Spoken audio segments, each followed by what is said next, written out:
In chapters 8, 9, and 10, we spent a lot of time dealing with some of our elementary steps: heterolysis and coordination as they apply to SN1, bimolecular nucleophilic substitution, which we call SN2, heterolysis and proton transfer as they apply to E1, and bimolecular elimination, which we call E2. But just as we can eliminate to form an alkene, we can actually add to an alkene to arrive at an interesting product. We call this elementary step electrophilic addition.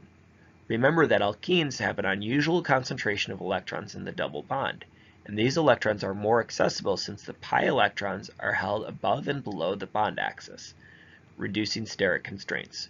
Moreover, molecular orbital theory tells us that our pi electrons are usually our highest energy and our most reactive electrons.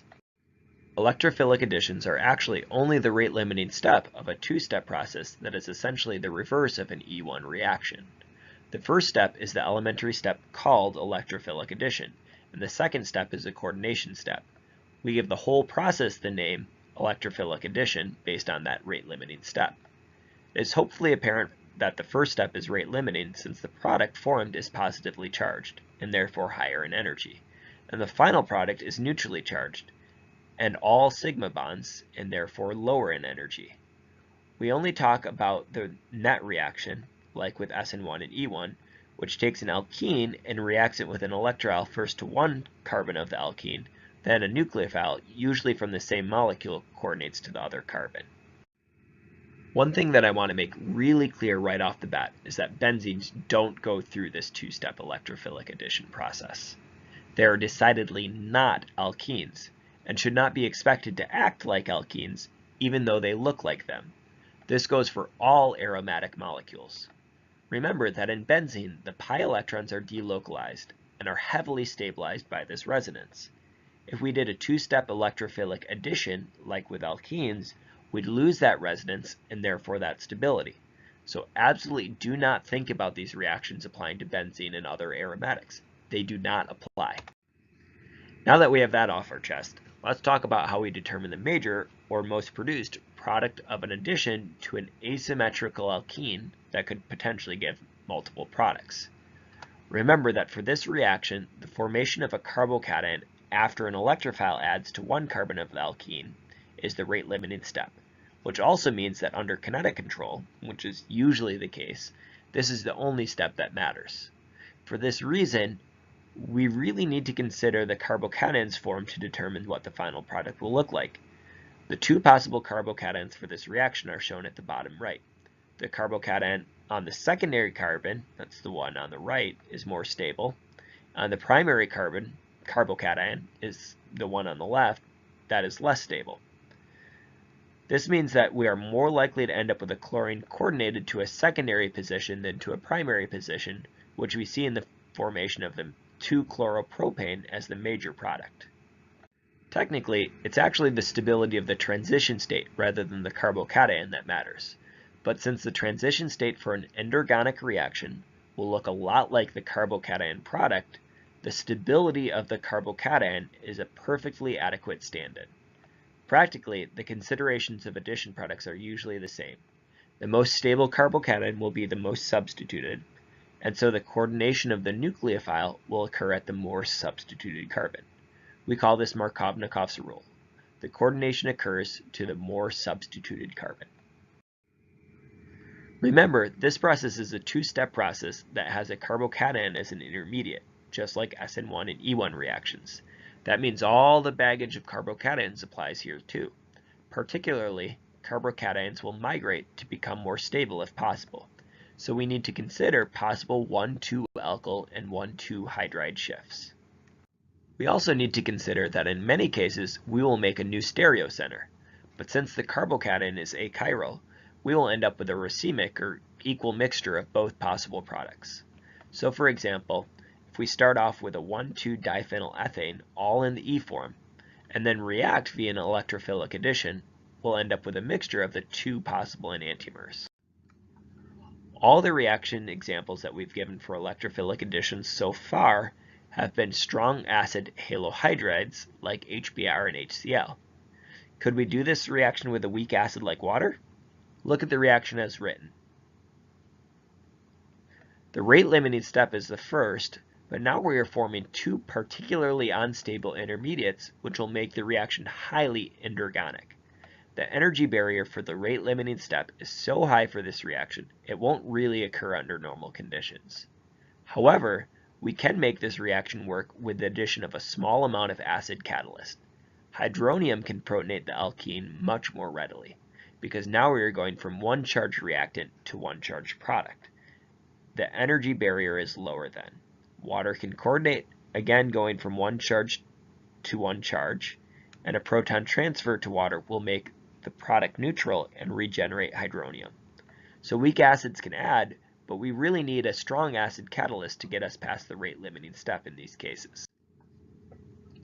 In theory, the electrophilic addition of a strong acid could also occur with an alkyne. The theory checks out, and this can happen. However, the carbocation intermediate is sp2 hybridized, which is not really very stable, and we end up with really low yields. It doesn't matter if the alkyne is terminal or internal, we will still end up with poor yields. It is worth noting, though, that anti-addition typically occurs. This is mostly because of the increased stability of the transalkene. Even so, the poor yields of this reaction make it practically useless. If we instead react with excess acid, we can end up with a double addition to form pure product and good yields. Notice that the product has both halides on the same carbon. We call a molecule with two of the same group on the same carbon geminal, which comes from the same root as Gemini. It means those groups are twins. So this is a geminal dihalide. In order to understand why we end up with a geminal dihalide, we need to look at the mechanism. The first steps are straightforward. We form a carbocation on the more substituted carbon of the alkene, and the halide is added to this position. The resulting vinyl halide will go through an electrophilic addition to pick up an additional proton. Even if there was no difference in the stability of the carbons in the first step, at this point the carbocation on one carbon can be stabilized by resonance with the halide to fill the octet, and therefore the carbocation attached to the halide is formed preferentially, and the second halide is coordinated to that same position that the first halide was on. If we draw out this analogy further, we think that using an acid catalyst would allow us to form a geminal diol in the same fashion. This isn't the product produced in these conditions, though. Notice it's a ketone, not a geminal diol. Let's again think about this reaction step by step. We can pick up a proton in the first step via electrophilic addition. This forms the more stable carbocation, which can coordinate with water, and the charged product is converted to a vinyl alcohol by transferring the extra proton back to the solvent. You may recognize this molecule as an enol, and perhaps even remember that we have ketones and enols constantly interconverting via the tautomerization reaction. This reaction is accelerated by the addition of acid, which is already part of the reaction conditions. Since the ketone is more stable than the enol, the reaction will form the ketone and not be able to go through the second coordination by the same mechanism. Alkenes separated by exactly one single bond are considered conjugated. This is particularly important because the p orbitals in these adjacent alkenes can form more complex molecular orbitals that can react in far more complex ways. These molecules are still very reactive under the same conditions as alkenes as long as the conjugation isn't in the form of an aromatic. These reactions can look a little bit different though, because we don't just end up with a simple Markovnikov addition, where the nucleophile is on the more substituted carbon, in this case represented by the 3-chlorobute-1-ene. That does form, but so does another product with a double bond in a new location. Remember, the first step of this reaction will be the formation of a carbocation by picking up a proton. Regardless which of these two alkenes react, the more stable carbocation will be the more substituted internal one. Notice that this is stabilized by resonance, but the other resonance structure contributes less because it has a primary carbocation and is less stable. These resonance contributors would lead to different products after coordinating, but the alkene that is more stable comes from the less stable resonance contributor, while the less stable alkene comes from the more stable resonance contributor. If the reaction is at low temperature, it will be under kinetic control and mostly form the product based on the rate-limiting step, while at high temperature, the overall thermodynamic stability of the product will determine how likely it is to be formed. Because the two added atoms are right next to each other in the kinetic product, we call this the 1,2 addition, as opposed to the 1,4 addition under thermodynamic control. As is always the case, higher temperatures make it more likely that a reaction will be reversible and therefore under thermodynamic control. We see much higher concentration of the thermodynamic product in these cases. At colder temperatures, the reaction becomes irreversible and the kinetic product is predominantly formed instead. We have already seen that acids can help to form a carbocation from an alkene, which allows additions with weak acids. We can also use dilute acid to form carbocations that will be electrophiles for other alkenes. Notice that each time we add alkene electrons to a carbocation, we end up with a new carbocation on a longer molecule. The molecule can keep on reacting to make it longer and longer, a polymerization reaction that takes the individual alkene monomers and makes them to a long chain called a polymer. We often abbreviate the structures of polymers by bracketing the repeated part of the structure and indicating any number of monomers with an N subscript. This reaction pattern can form all sorts of polymers, many of which are our common plastics. We're going to talk about some of the more common alkene-based polymers. There are many types of these polymers, but the recycling symbols can give us a representative, but certainly not exhaustive, group of plastics. Consumer plastics are often numbered 1 to 7 to indicate categories for recycling. Sometimes they will also have a set of letters that abbreviate the type of plastic.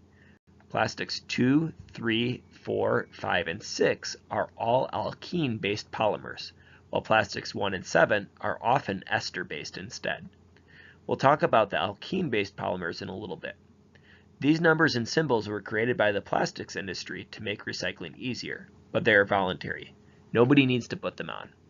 But for this reason, no label doesn't mean something can't be recycled, although they are hard to sort and some facilities can't handle that. Likewise, a label doesn't mean that the compounds are recyclable. For instance, number 6 here is not recyclable. Plastic type 2 is high-density polyethylene, often abbreviated HDPE. Because the monomer is ethene, chains of HDPE can be held very close together with lots of London forces. These are fairly strong and usually fairly easily recycled. They can sometimes release stabilizing additives, but are commonly used for things like household products, milk cartons, and PEX plumbing. This is often the type of plastic that ends up in synthetic decking as well. Low-density polyethylene, LDPE, is similar to high-density polyethylene, except that it generally has more branching from isomerizations, caused by 1,2-hydride and methyl shifts. This branching prevents the chains from interacting as strongly and makes it stretchy and weaker.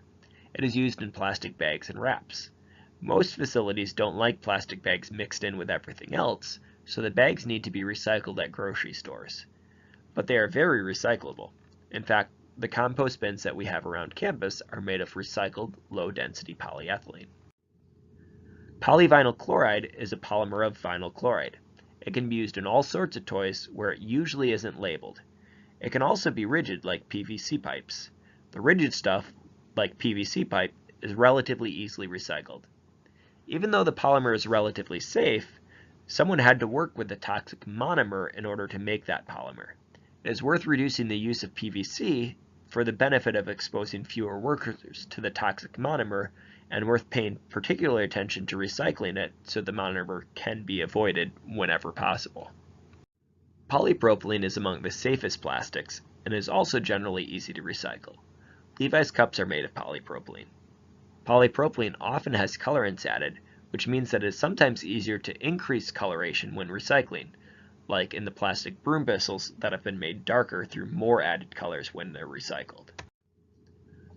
Polystyrene is type 6 plastic.